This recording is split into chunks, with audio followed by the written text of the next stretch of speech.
السلام علیکم۔ انسان اور کتے۔ پرانے وقتوں میں ایک بادشاہ کے پاس 10 جنگلی کتے تھے۔ وہ ان کو اپنے کسی بھی آدمی کو اذیت دینے اور چیڑ پھاڑ کر کھا جانے کے لیے استعمال کرتا تھا۔ جس کی کوئی بات بھی بری لگتی تھی، ایک بار نوکروں میں سے ایک نے اسے غلط رائے دی اور بادشاہ کو بالکل پسند نہ آیا۔ چنانچہ اس نے حکم دیا کہ نوکر کو کتوں کے آگے پھینک دیا جائے۔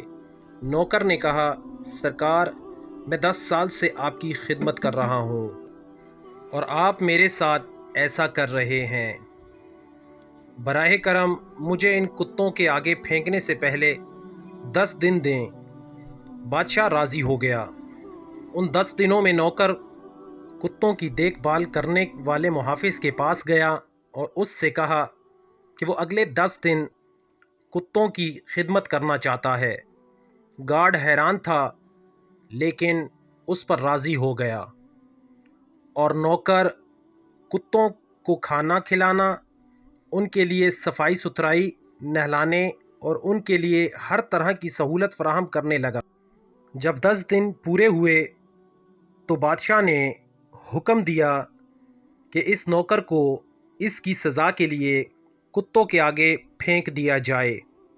جب اسے اندر پھینکا گیا تو ہم سب یہ دیکھ کر حیران رہ گئے کہ آوارہ کتے صرف اس نوکر کے پاؤں چاٹنے لگے۔ بادشاہ یہ دیکھ کر اس پر حیران ہوا اور بولا، میرے کتوں کو کیا ہو گیا ہے؟ نوکر نے جواب دیا، میں نے کتوں کی صرف 10 دن خدمت کی اور وہ میری خدمت نہیں بھولے۔ میں نے پورے 10 سال تمہاری خدمت کی اور تم میری پہلی غلطی پر سب بھول گئے۔ بادشاہ کو اپنی غلطی کا احساس ہوا اور نوکر کو آزاد کرنے کا حکم دے دیا۔